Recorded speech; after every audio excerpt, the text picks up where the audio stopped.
graphic nature of this program, listener discretion is advised. Is that the last donut with red, white, and blue sprinkles? What did I tell you would happen if you ate the last donut with red, white, and blue sprinkles? A little foggy on it, but I think it was something like raining down hellfire. That's right. And here I am without an umbrella. I feel a storm brewing.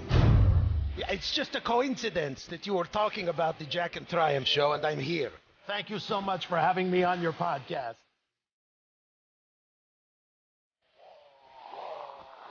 Hey man, this is Kevin Smith, guy who makes all those unlistenable podcasts over at smodcast.com, and you're listening to the Two Strangers, One Podcast. This is podcasting. You're listening to Two Strangers, One Podcast. Subscribe to us on iTunes or on the Stitcher app for Android devices. Please visit twostrangersonepodcast.net. Now, here's Chris Cologne and Paul Pasquillo. Well, hello and welcome to Two Strangers, One Podcast. I'm Chris. And I am not Paul. Yes, in true Civil War fashion, two factions are coming together, or not coming together, tearing each other apart. And I don't think we're going to tear each other apart here, because I'm pretty sure we're in agreement that this movie was awesome. No, it wasn't. Okay, no, that's fake drama. Don't be yourself, sir. I'm Sketch, the host and editor of the Toonami Faithful podcast. And back when they announced Civil War, Captain America Civil War, there had been a meme starting around the internet where it was like, a screenshot of Tony Stark and a screenshot of Captain America, then saying Civil War, and it was always like, Coke and Pepsi and McDonald's and Burger King. And so I had made one that said, the Toonami Faithful podcast, Two Strangers, One Podcast, Civil War. So I'm like super excited because you had actually contacted me. Like you had saw the movie and you were so jazzed like to talk about it that you're like, Chris, let's do a podcast. And I was super jazzed. Chris, you need to see this movie so we can talk about it. And yeah, because you had contacted me on Friday, and with my work schedule, let me tell you, I saw this movie. I was up over 24 hours. So I did that recently. And after I got your text, I'm like, oh, shit, I have to go see it now. So I went to go see like the 3 o'clock show. Luckily, it was still matinee pricing. And let's just say that after over 24 hours of being awake, my eyes did not, the word I'm looking for, my eyelids did not droop during this movie, which unfortunately they did droop during Batman, the second viewing of Batman v Superman. I said I wanted to see it again. I loved Batman v Superman. Not that I loved it. That's not the best way to put it. But when I saw Batman v Superman, it wasn't what I always say. It wasn't what I wanted. It wasn't what I was expecting. But I enjoyed it nonetheless. So I would not watch that movie again so soon, but I thought it was watchable. And it was definitely had problems. Huge, gigantic problems. But I get where they were going with it. You know what I'm saying? You take all continuity, throw it out the window, and watch it as its own standalone product. I get it. And I think the biggest FU, and of course this episode is supposed to be about Civil War, but we'll talk about Batman v Superman for a second.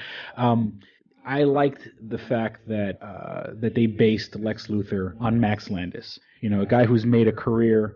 He's written a couple of movies and stuff like that. And I actually liked Victor Frankenstein. I liked Chronicle. But he's an asshole. He's known best on the internet for being an asshole. And he's done these at-length videos kind of bashing the whole, how they handled like the death of Superman. And if he could do a movie podcast edit, unfortunately people will have technical problems when recording these podcasts. And unfortunately that's what happened here. So we lost a chunk of the conversation. So we're going to bring you guys back to where we left off. And here we go. Thank you for listening. There we go. All right. And we're back. I forgot what I was talking about. We were talking about Captain America, the Winter Soldier, I think. Yeah. The second one.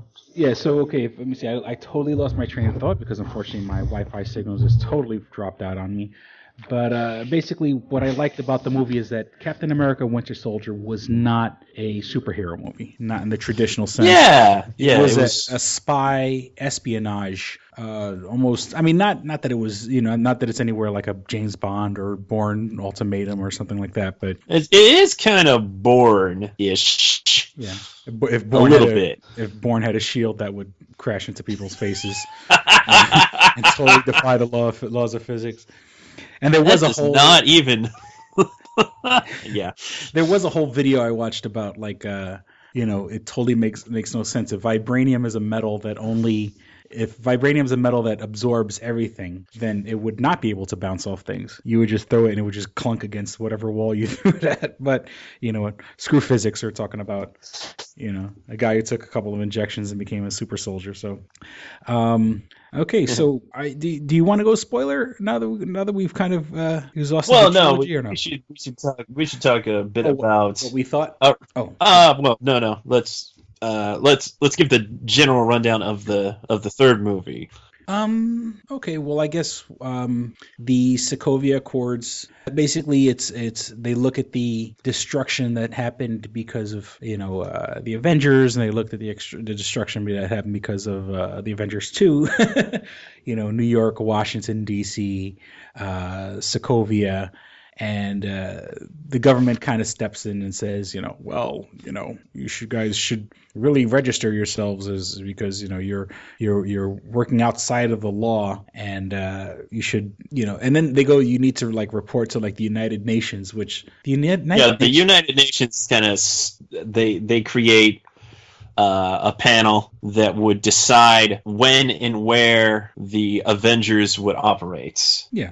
And come on, this gives way too much credit to the United Nations. I can't. Even in a world where I love that line that T'Challa says about how 2 people can accomplish more than 100 people, because he doesn't like politics. I guess that's very into spoiler territory. All right, so in the MCU up to this point, the Avengers have had 2 huge battles, one in New York City, one in Sokovia, which unfortunately ended very badly. They tried to save as many people as they could, but the amount of people that died in that incident is staggering.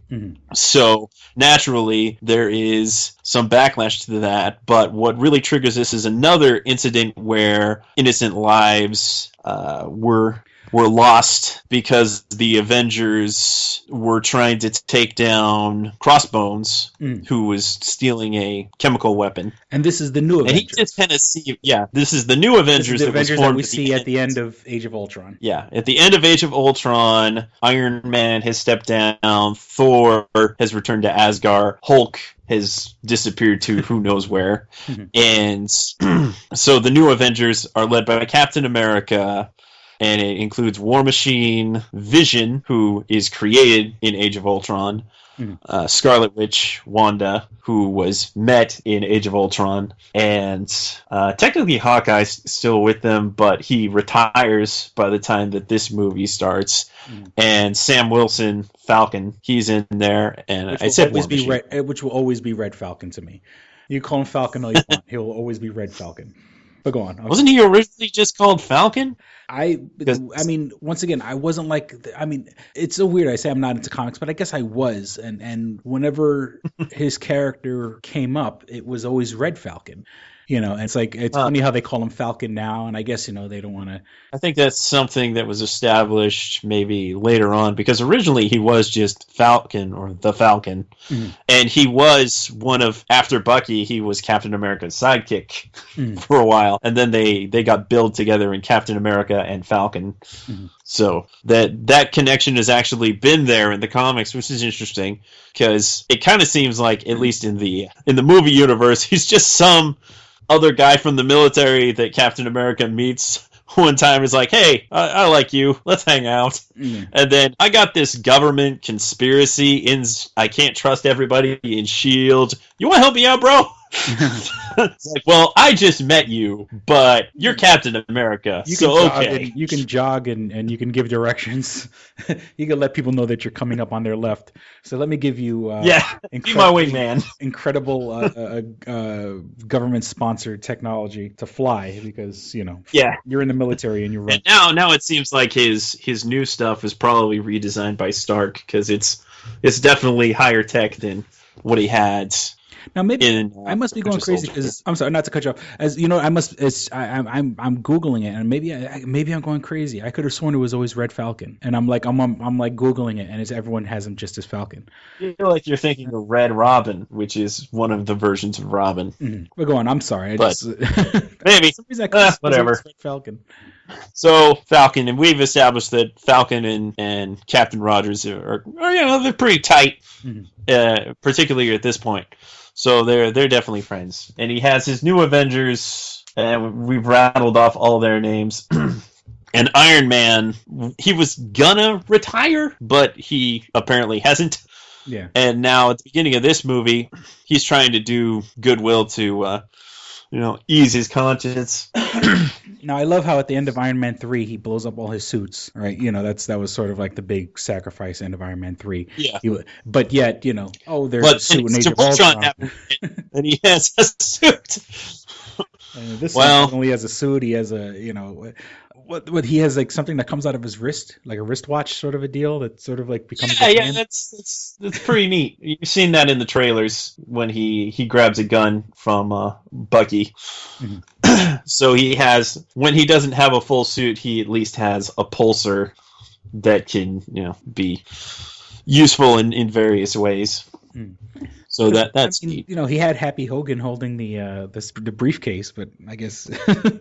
That had the whole Iron Man. I'm just saying is that I love how in part 2 they make the big end. And by the time Iron Man 3, and by the time they had announced Iron Man 3, they had pretty much announced the rest of like the planned movies, especially at that time with there being Avengers 2, Infinity War 1 and 2.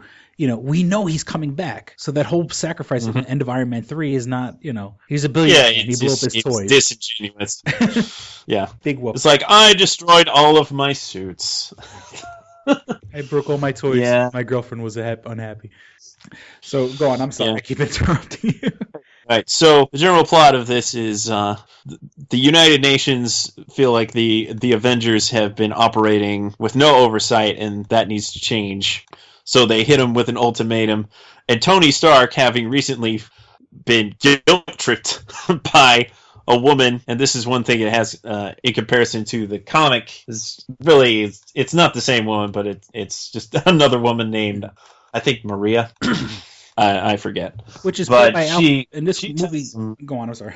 Yeah. Well, she's played by somebody who's going to show up in Luke Cage. Oh, okay. Because I was kind of worried. I was concerned about that because Alfre Woodard was the name of the actress, and I'm like, here's this like relatively maybe not A-list celebrity, but B celebrity. Here's someone who has freaking acting chops and gravitas and all this other stuff, and she's in the movie. I thought she was going to come back in the movie. I don't know. I didn't realize you just said they're going to bring her back for Luke Cage. I was like, what the hell? It's a different character, but. Because I was like, what the hell? You have this great actor, and she's in the movie for 2 minutes. I mean, even when they had like Robert Redford, at least Robert Redford. I'm sure it was a good paycheck. Oh no, absolutely. I mean, it's so weird because we're so spoiled, and we'll get into the spoilers later. This movie does redirect you or misdirect you a couple of times because I thought, wow, they're bringing Alfre Woodard in to play this character, the mom. She's definitely going to come back, and I guess it's not really a spoiler, but you don't see her for the rest of the movie. I mean, she makes her impact. And she moves on, or we don't see her again. I don't know if they had other scenes with her and they just got hit the. Which is interesting because in the Civil War comic, the person is essentially that character who is guilt tripping Tony Stark because her son died because of bad judgment by the Avengers. She pops up a lot in the Civil War comic and is even with Tony, I believe, at the end. There's like, you've done good, Tony Stark, or something like that. Mm-hmm. So it's interesting that she's just there, and maybe in a director's cut she pops up again. I don't know, but that definitely didn't happen in this movie. So the Avengers, they go to Logos and they try to stop Crossbones from stealing a chemical weapon. And Crossbones seems to be doing this just to fight Captain America. It seems like that's his whole goal, is to fight Captain America. Because Captain America, because this guy's Brock Rumlow, who was in Winter Soldier, he had freaking building dropped on his face. So he kind of hates Captain America and Captain America's team, but particularly Captain America. And he gives Captain America a pretty good fight in that initial scene, I would say. Yeah. But power punches. He kills himself. Which it reminds me of the boots from Super Mario those Brothers. are pretty cool. Oh man, those are like the boots from Super Mario Brothers. He just put them on his hands, put them on his fists. He got them from Big Bertha at the Boom Boom Club. There is a for those who play Fallout 4. There's a character. It's called Power Fist. And that is a melee weapon you could put on your. But you would think, I mean, hydraulics on your arm. It's still on your arm. I don't know. He's got like pointy things at the end of him too. I don't know. Whatever he has, it's helping him fight Captain America and not get shocked by Black Widow. So the Avengers stop him, but the cost is a lot of collateral damage and several innocent lives from Wakanda are lost. And Wakanda is kind of a reclusive country in Africa that is the most technologically advanced country in the universe, in the Marvel universe anyway. And now the Avengers are being given an ultimatum. You need to sign this and agree to these terms or you can't do what you do anymore. And Tony Stark, freshly guilt-tripped by this woman, is feeling... and before he had, he felt really awful about what happened in Sokovia. Yeah, because let's be honest here, it's pretty much just his fault. Because if not for him, Ultron would not have existed. And even in Iron Man 3, they kind of have him with the PTSD from what happened in New York. Yeah. So Tony Stark creates all of his own enemies. And what I love is that, of course, yes, this is a Disney franchise, but here we are, he's had 3 solo movies, 2 Avengers movies, a major part in Captain America, and they've yet to bring in his alcoholism. You would think this would be the perfect time to bring in, well, I guess not if he's trying to redeem himself, but, of a guy who has so many demons and, his character. Well, he's drunk, but I mean, 12-step fall down drunk, was far. Yeah, no. And of course, it's a Disney movie, but you would think this would be a perfect avenue. The closest to that we saw was in the first Captain America, the first Iron Man movie, when he's living a very reckless lifestyle before he becomes the Iron Man. Well, yeah, in part 1, the first scene you see him, he's in a Jeep holding a drink, and then part 2, he's him and War Machine have that fight at the at the party at the mansion where he's kind of stumbling drunk a little bit, but he's in his own armor. That's a nice feature. You would think that the guys here, like I said, he's been in 5 movies, or not. Yes, it is surprising. Parts and other ones that they've yet to bring up the alcohol. Maybe that's a Disney thing. Maybe they just feel like they don't need to. Yeah. Because Tony Stark has enough demons as it is. PTSD. But that's a good reason for him to maybe they did use the PTSD as kind of the substitute. Yeah, because he was always haunted. That was like his thing. He was always kind of like he always had his inner demons he had to fight. So I guess, make a little bit more palatable, instead of having it be alcohol or whatever. But yeah, right. So Tony Stark is feeling real bad about all of the things that the Avengers have both prevented and caused. It's like alcohol, the solution and cause of all of life's problems. Homer Simpson, right? 1991 or whatever. That is such a great episode with the Prohibition. Love it. And so now I liked how they did show pretty cool teamwork. My particular favorite one was when Wanda does what in the X-Men they call the fastball special, where Wanda uses her magic to throw Captain America to the 10th floor of a building or something. Cool. We're trying not to get into spoiler territory yet. Oh yeah. So I'm just trying to give the general rundown of the movie. So okay, gotcha. with the established that the Avengers Hello, telephone. Great. Now that the Avengers have been given this ultimatum, Tony Stark is feeling like, yeah, we need to be put in check, whatever it takes, so I'm willing to sign this. You should all sign this. But Captain America, Steve Rogers, is feeling like, freshly from his previous bad experience of following the orders of the government and not thinking for himself, he's feeling like having the UN decide if and when they should go is not a good idea. Which is understandable if you consider what he's been through up to this point. Yeah, it totally makes sense. A lot of people who don't follow the movies always get upset and they're like, "Oh, how could he be against the government?" Well, he was for the government until it got infiltrated by SHIELD, or he was supporting a government that, I guess, spoiler for Captain America: Winter Soldier, has been controlled by Hydra, or at least parts of it have been controlled by Hydra since the 50s. So, you got to give him credit for not, having faith in a system and then losing all that faith, rightfully so, because, he no longer has faith in a system. Mm-hmm. He believes the safest hands are their own, which is kind of a dangerous thing to think, because obviously the Avengers can and do make mistakes, and they are costly mistakes. So a lot of the Avengers are okay with doing, Rhodey signs, Vision signs, Tony Stark signs, even though he's kind of not active. So he's just kind of there, kind of as mediation, because he sort of owns the Avengers. Mm-hmm. He pays for all of their stuff and everything, but he's not an active combatant at this point. Mm-hmm. Whereas Captain America leads every mission and uses however many Avengers that he needs for whatever mission, whatever gets the job done. And they've been working without any oversight for, I think they said, a couple of years. So the time has come to give them oversight, and this is the form that it's taking, and Tony Stark is all for it, and Captain America is not.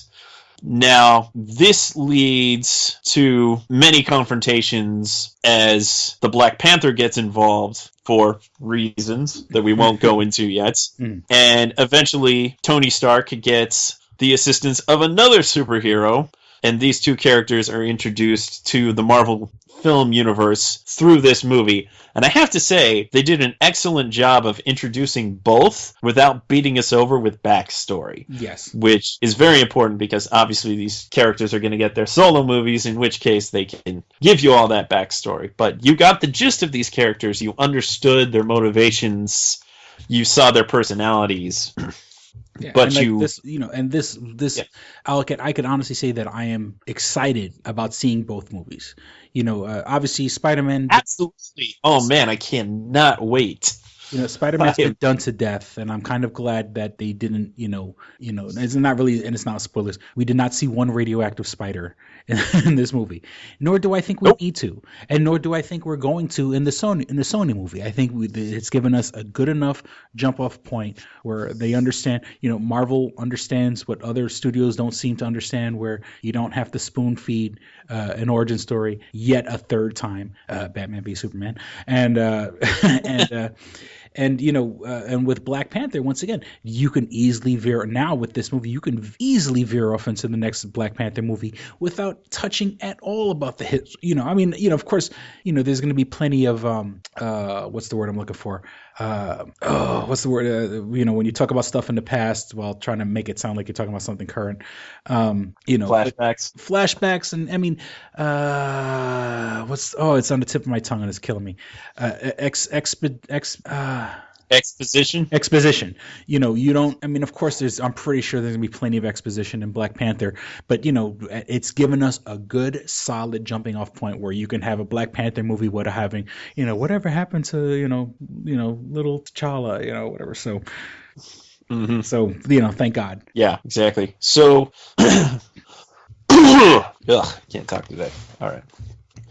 So, with those players established, the other major player here is the Winter Soldier, who, as you would know if you've seen Captain America: Winter Soldier, and in fact, it's mentioned in other movies since, ever since then, Captain America and Falcon and whoever else has been looking for the Winter Soldier, Bucky Barnes, probably to bring him in, but also because Cap just wants to keep an eye on him. But so they haven't been able to find him, and now he's allegedly the reason for yet another tragedy. So the government, this new panel, the UN, all these organizations are trying to catch the Winter Soldier. He is enemy number one. Everybody has orders to shoot on sight, and now naturally Captain America's like, whoa, we got to find out what really happened here. I don't think he did it. So I'm going to try and save him. I'm going to try and bring him in. And, if he really is, if he really is the reason, the cause of what happened, then I should bring him in because I'm least likely to die trying. Yeah. Because obviously the Winter Soldier is a trained killer. Not my assassin friend.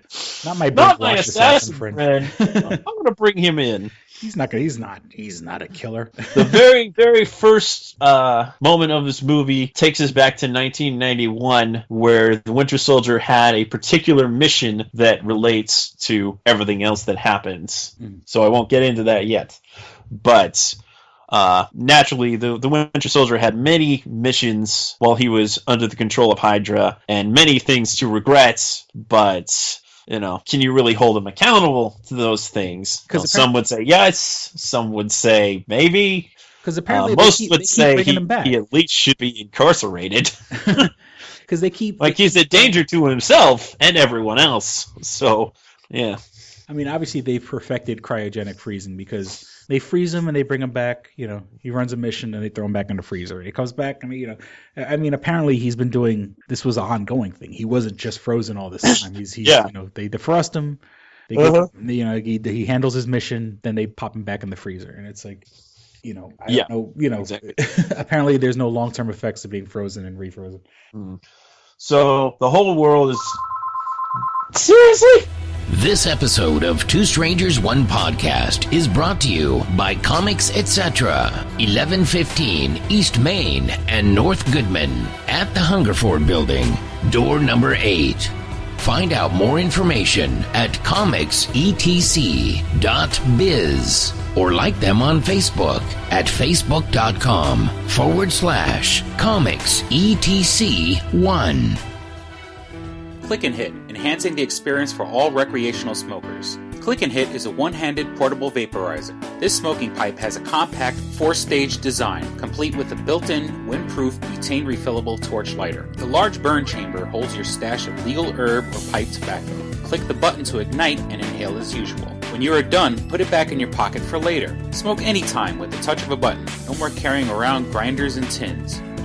Pipe, rolling papers, and even your lighter at home. The Click and Hit cordless vaporizer is no bigger than a normal cigar, making it the world's smallest and most discreet vaporizer. It's perfect for use in small places or shared rooms. It's efficient, getting 5 to 8 draws from your packed chamber. It's affordable at just $19.95 each. Buy 3 and the shipping is free. Buy 4 and you get the 5th one free. Visit www.click-hit.com. That's clickandhit.com. And now for listeners of Two Strangers, One Podcast, you can use promo code STRANGERS and receive 10% off your purchase at clickandhit.com. That's promo code STRANGERS for 10% off your purchase. So the whole world's after the Winter Soldier. Shoot to kill. Don't even try to bring him in. Just, he's done something terrible and we need to kill him.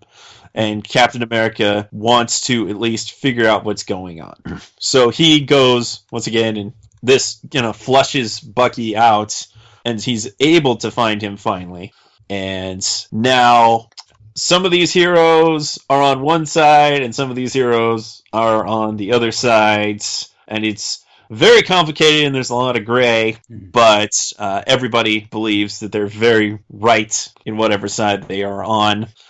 And there is a huge battle towards the end of this movie, not the very end of this movie, because actually there is a villain in this movie, and we'll get into that in a moment.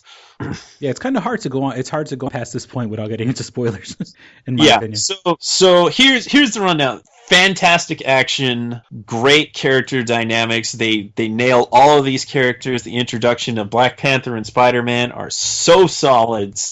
And all of the characters, somehow they manage to balance like a dozen characters and do it well. Mm-hmm. And that in and of itself is an accomplishment. So bravo to the Russo brothers, because that is just sensational. And this is, though it is very much a Captain America movie, it is the Avengers sequel that I wanted. It's not the one we deserve. It's the one we. What is it? It's not we're not the hero Gotham deserves. The hero the Gotham needs. Yeah, something like that. It's not the Avengers sequel we deserved. Age of Ultron had some great moments, like that opening scene where they're fighting Hydra. I was giddy through pretty much that entire scene. I was like, this is so cool. They're all fighting together. It's so great.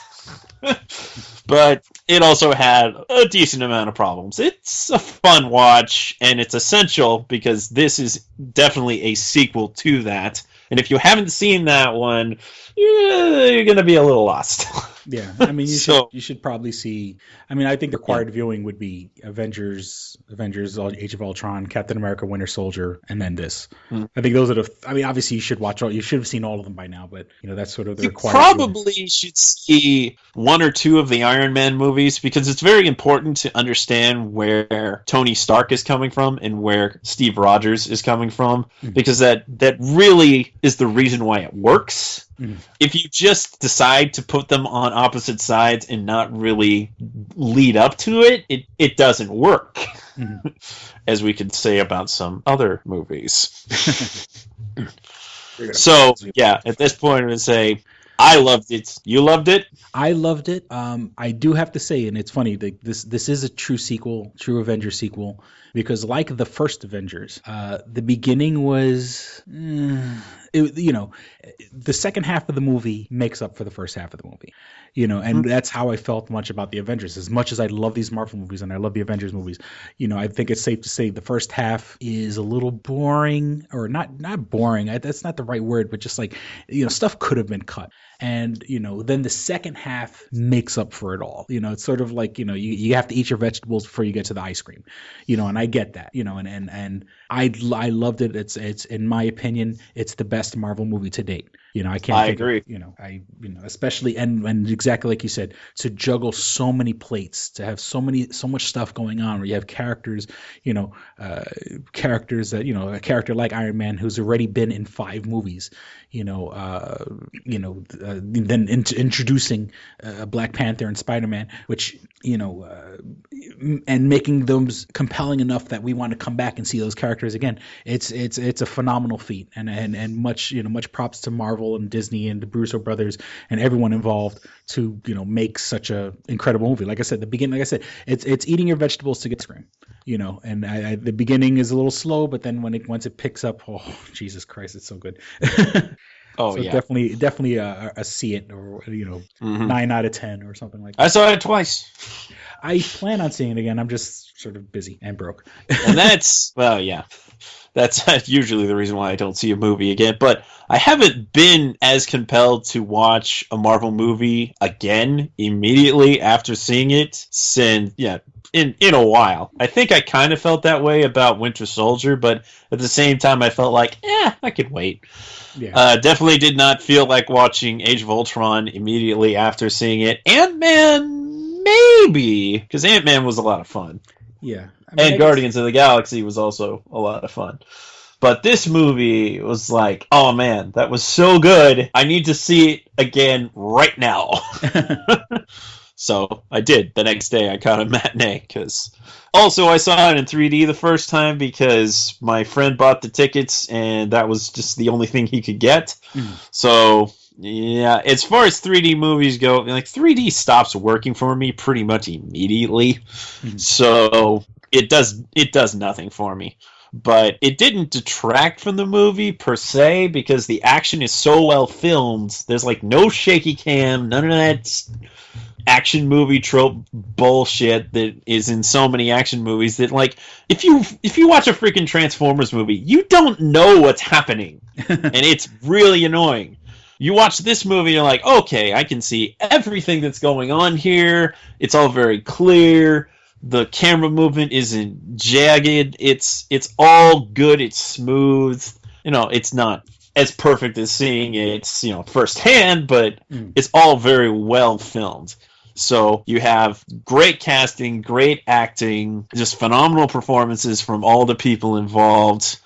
Excellent direction, good balance between all of these characters, a lot of storylines intersecting, and it's all just such a crazy juggling act, and they did it. They did it, and that should be commended, because so many movies absolutely fail at that. Now, it's funny to say, like, I'm the one complaining here. Now, obviously, when you watch the credits, and I'm not going to talk about the post-credit scenes, but obviously you sit through the credits and you kind of look at the screen, and they had a lot of computer animation houses working on this. I guess they contract, subcontract a lot of people. One tiny complaint in the beginning of the movie, the bad guys and the action scenes, and this is definitely in Age of Ultron also. The characters look rubbery. Like maybe it's just me. It didn't feel like in the beginning, and of course, at the beginning of the movie, those guys don't really matter. So and then as the movie progresses, the animation obviously gets 100 times better. So that was one tiny complaint. The one thing I do have to say, and this isn't really like spoiling it, there is a high-speed car chase with Black Panther and Captain America and see that Soldier trailers. And so that's not about spoiling it, but these guys are running as fast as the cars.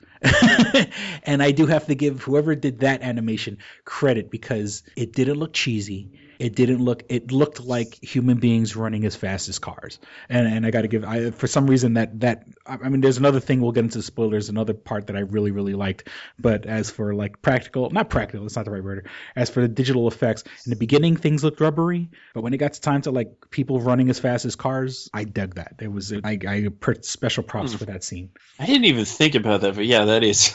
Yeah, when you're CG, isn't it? When you're watching it, I'm assuming it's some sort of CG or whatever, or some sort of manipulations going on there. Yeah, and maybe it's not totally computer generated, but when these guys are running, and it looks like human beings running at top speed, but they're also running the same speed as cars driving down the highway.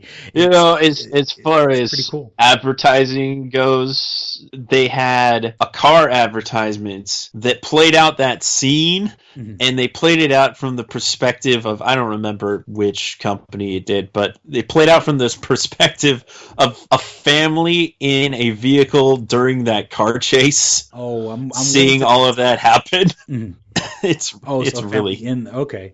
And then of course there was a they're like, what's going on here? And it was super obvious. Okay, that's kind of clever. Well, I think they did that. Didn't they do that in Iron Man also? Probably. I think. Well, I'm just saying. I could have sworn Iron Man. Well, Iron Man had. I think Audi was kind of like a product placement, and yeah. But I'm trying to remember. No, I think I'm confusing that up because I think I'm confusing. I think maybe it's the Dark Knight or whatever. I don't know. I forget. And then there was a super obvious Nestle, where someone gets shot. Oh yeah, there was definitely some of that stuff. Nestle Poco sticks. Definitely some of that stuff. Yeah. Okay, so the other thing to say is, as far as the big action moments go, as you've seen in the trailer, there's a great fight between Captain America, Bucky, and Iron Man. Great fight there. Kind of a gut-wrenching fight, actually. And then there's the big airport fight scene, which is just amazing. Yeah. Oh my gosh. It is just spoilers, but yeah. Well, everybody knows about the airport. Yeah, the airport fight. We won't go into detail. Just oh my gosh. They could have ended the movie after the airport fight, in my opinion. I mean, not that they could have. There's tons of revelations after that. Yeah, they definitely couldn't have done that. Well, yeah, I'm just saying is that the nerd in me was so to see so many characters on screen, and part of me kind of wishes they didn't spoil Spider-Man. Like, I mean, of course, I do too. That would have been such a nice surprise. I would have lost my head. I would have. I mean, I wish it was a way. Yeah, spoil everything with cast announcements and all of that. Yeah, I wish. Sometimes I wish you could like just shut off the world, just live in a bubble, and then just see this movie. Because my head would have exploded. To introduce Spider-Man and then have this fight or whatever, and then but they did have a lot of surprises. Like things happened in this movie that was like, oh, I'm so happy that happened. I had no idea that it would. Kind of hoped it would, but I had no idea. So if you think you've seen this movie from the trailers, you have not seen this movie. Yeah, go see this movie. It is freaking amazing. You need to see this movie. Now, I will say it does require a little homework. If you haven't seen the other movies, it probably won't resonate as much. I mean, it'll still be awesome, but you won't have the emotional resonance that you would if you had at least seen the other Captain America movies, a couple of the Iron Man movies, and the Avengers movies. So, you don't have to see Thor, you don't have to see... you kind of have to see Ant-Man. You don't necessarily have to see it, but it's better if you have. Yeah, it makes, kind of, And then once again, all these movies kind of, if you're seeing this movie, you've had to have seen, like, not that you had to, but...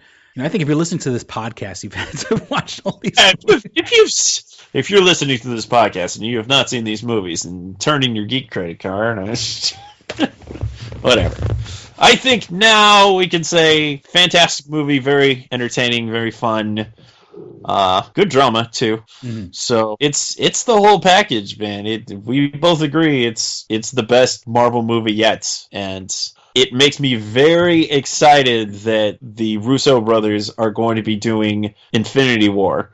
Because after Age of Ultron, I don't think I would necessarily want Joss Whedon to do Infinity War. Yeah, because he gave us one good movie, and he gave us the Avengers, and that's it. It's I still think that he could be a good director, but I don't think he's good for Marvel. Yeah. Necessarily. But the Russo brothers have already proved that they can do a kick-ass Avengers movie and not shortchange anybody, which is an accomplishment. I cannot say that enough.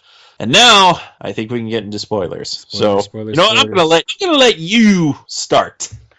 Okay, let's go into spoilers. I think the biggest spoiler here, and I do use the word biggest, the thing that made me literally okay, maybe I didn't jump out of my seat, but I definitely scooted up in my seat and clenched my fists. Ant-Man becomes Giant Man. This was in the middle of the airplane fight, and it's one of those deals where and once again you said you had an idea that it was going to come, not that it was coming, but there was so much going on that kind of it in no way in my head it was like, oh yeah, he's got to turn into Giant Man. I had a feeling it was going to happen in this movie. But when he goes, oh, I'm going to do something, and I've done it before, and, but only lasted a couple seconds or whatever, and I'll see if I can... We need a distraction. Something big. I got something big.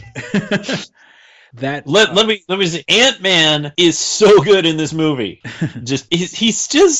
It's kind of weird that both him and Spider-Man are in this movie because they're kind of similar in how they react to things because they're both newbies, I suppose. But Ant-Man's he's so energetic and excited to be there. He's like, yeah, I get to be one of the guys.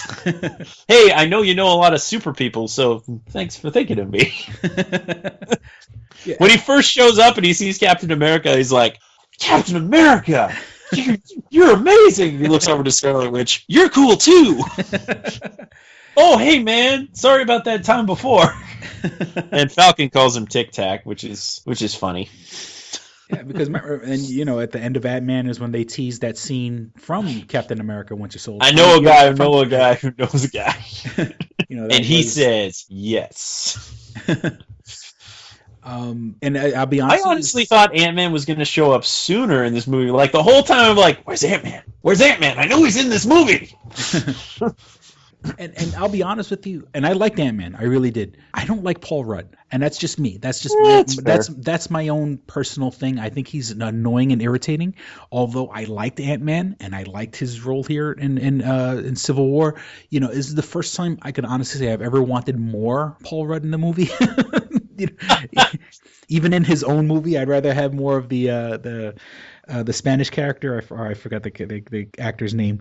I wanted more of that guy and less of Paul Rudd and Ant-Man. But this was I loved him. Yeah, and him, like Spider-Man, is sort of coming from the point of view of the people watching the movie. You know what I'm saying? Like, it's sort of like, oh, here's someone who has everything that's happening is crazy. Yeah. If you got your powers, like when we meet Spider-Man's only had his powers for 6 months. When we meet Ant-Man, I'm assuming Ant-Man probably took place before this movie, probably closer to like a real-time kind of deal where Ant-Man's probably also only had his powers for about 6 months or so, or less than a year at least, and so they're all relatively new as opposed to people who've had these powers for years, Captain America, since, so he's still learning how to use all this stuff. Mm-hmm.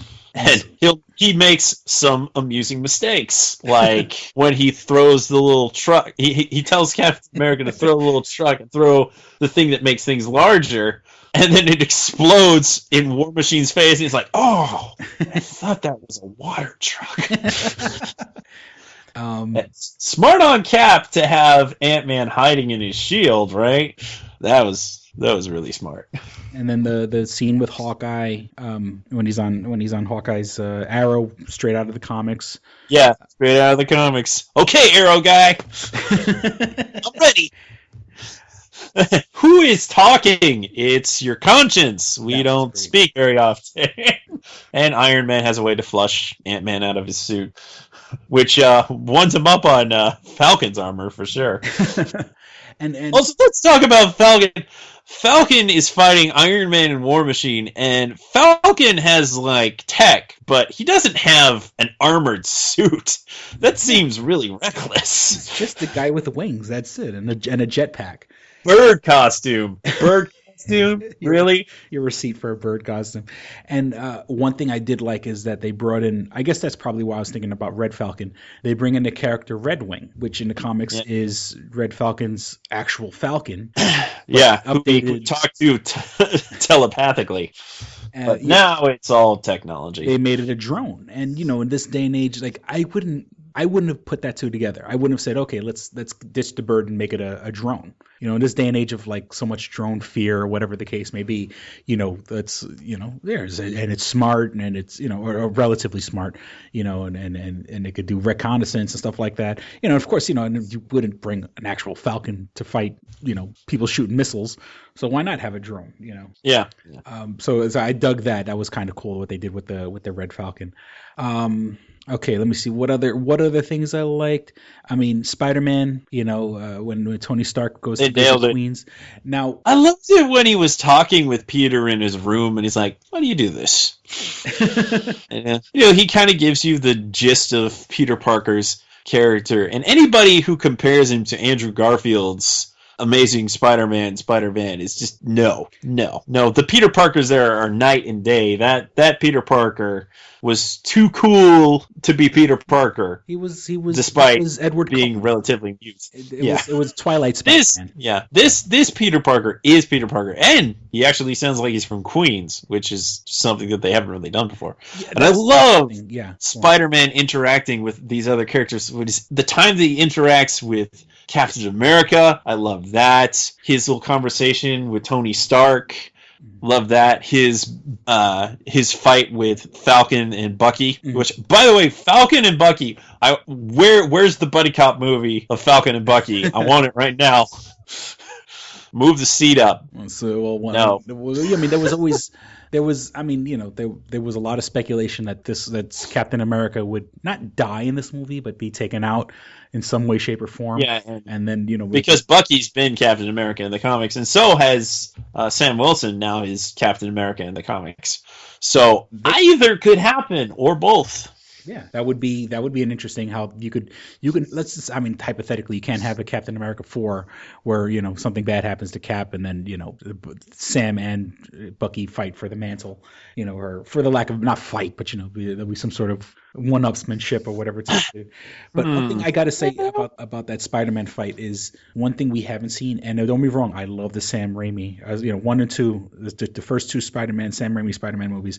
Oh yeah, they're great. They're campy, but they're great. You've never seen Spider-Man move like this, where he's shooting absolutely both webs, slingshotting himself, doing real acrobatics, throwing himself through little small holes and stuff like that.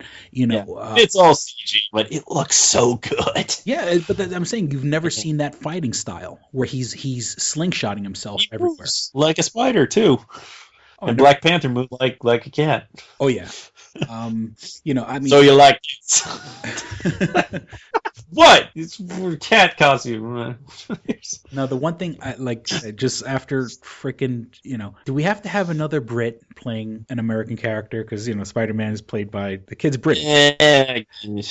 Doing a New York accent. I forget about it. Hey, I do feel like he broke that on occasion.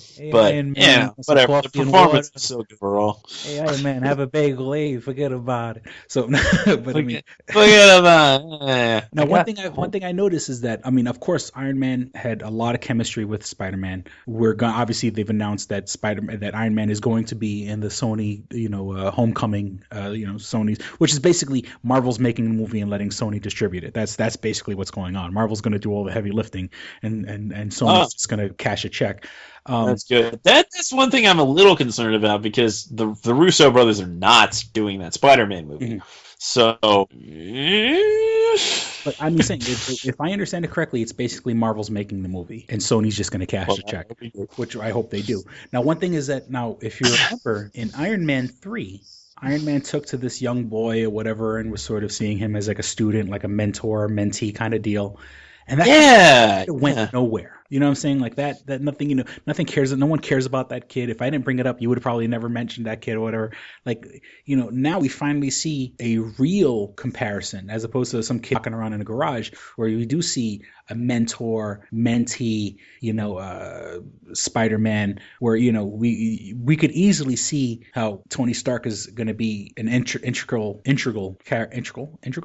character in the Spider-Man movies, or at least the first one. Where and there's there's so many places they can go, and there's so much tech they can use. I mean, if they even want to bring in like the Iron Spider, where it's like basically Spider-Man's outfit, that's sort of like, it looks like Iron Man's. Yeah, you were kind of hoping for that to pop up in this movie, weren't you? Well, no. What I like, and it's one thing also, that they cast a young kid. Now with that being said, now we can have 3 or 4 Spider-Man movies and watch this character grow up. People like, and I think, and once again, this is totally, maybe it's just my opinion, I like the fact that it kind of made him look like he did in the 60s.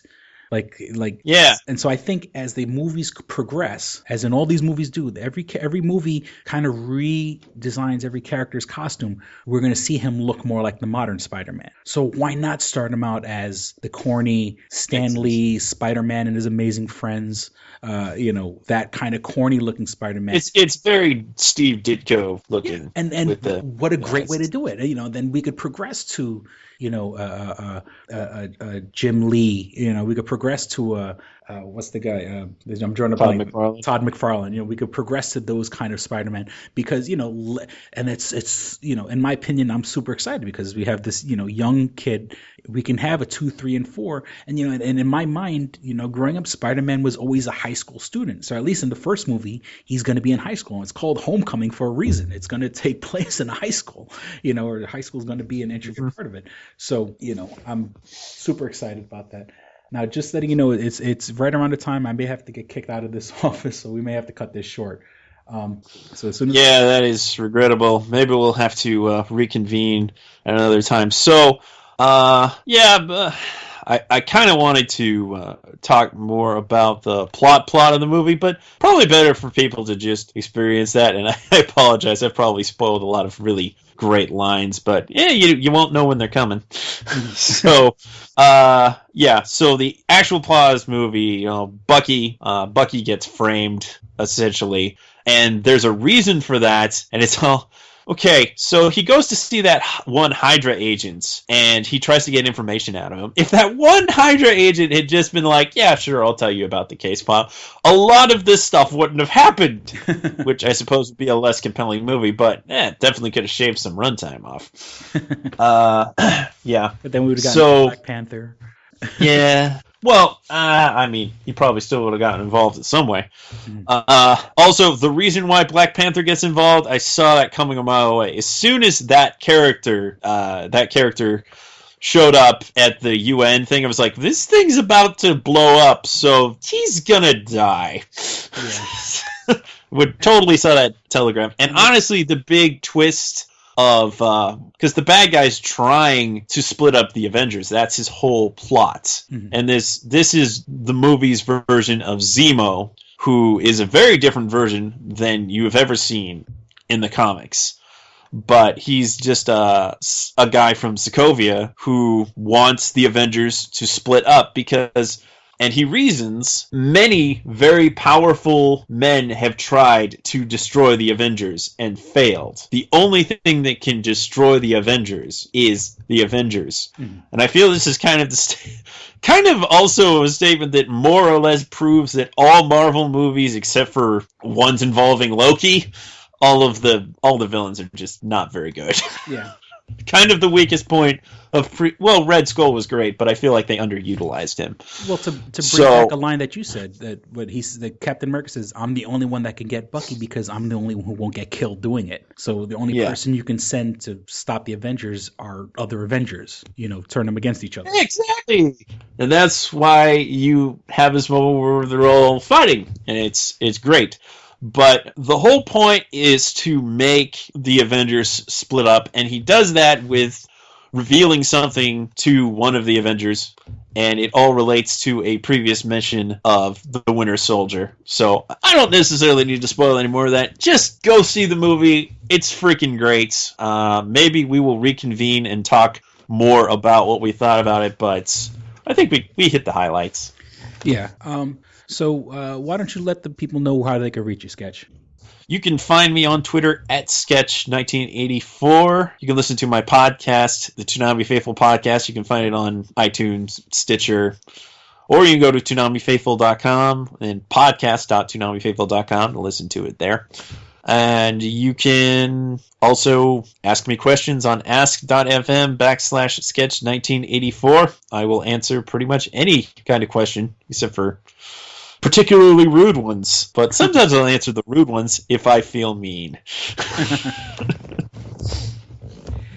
And that'll do it for me. And please visit twostrangersonepodcast.net, where you can find all things show related. First and foremost, you can find our old episodes. You can go back about 3 or 4 years and listen to our episodes on iTunes. Or you can just go on iTunes and search for Two Strangers One Podcast. If you don't have an iPhone or an iPad or an iPod, you can find us on the Stitcher app. That's STITCHER. The Stitcher app, it's pretty much what I use. It's all the podcasts I listen to. Chris Hardwick's The Nerdist, Kevin Smith's Smodcast, of course, Sketch's baby, the Toonami Faithful Podcast, Two Strangers One Podcast. What I like to do is I put it on the listen later option and the download listen later option and offline mode. So basically, when you're in a Wi-Fi spot like the library or McDonald's or your own home, you could download all the episodes and listen to them later on where you're at work and something like that, or out and about or driving or wherever you do when you're listening to podcasts without killing your battery or your data plan.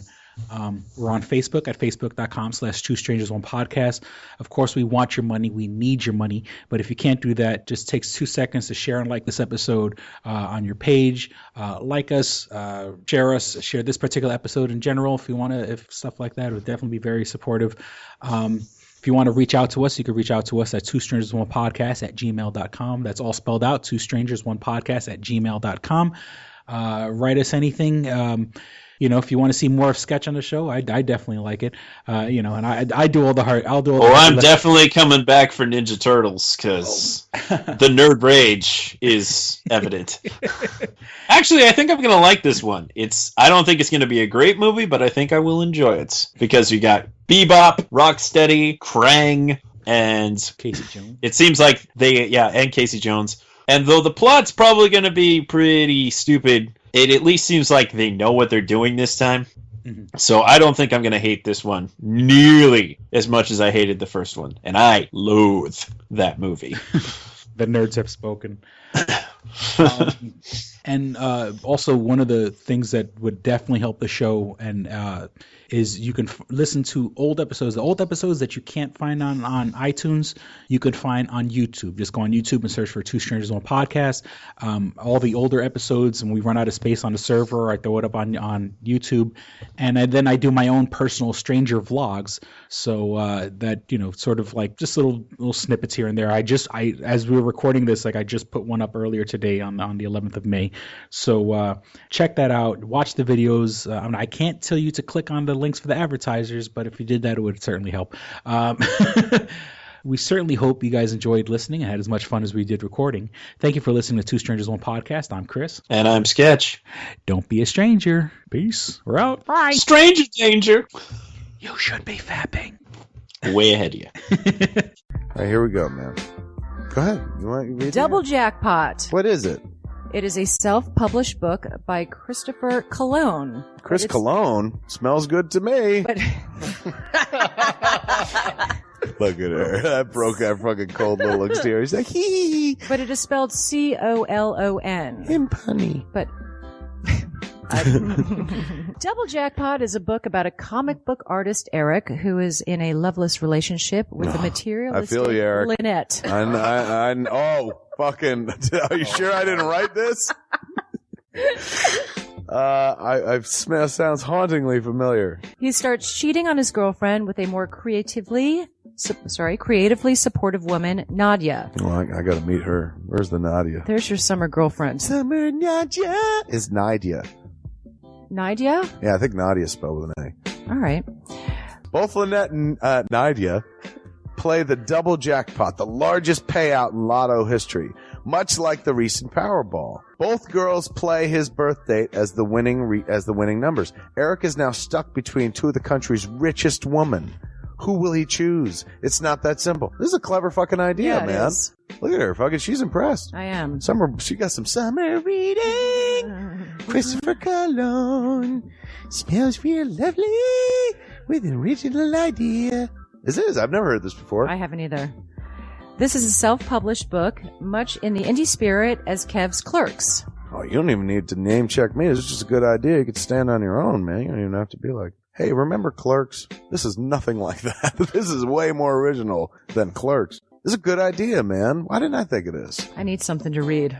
This book is part of the Comic Books, Heavy Metal, Video Games Trilogy Book 2.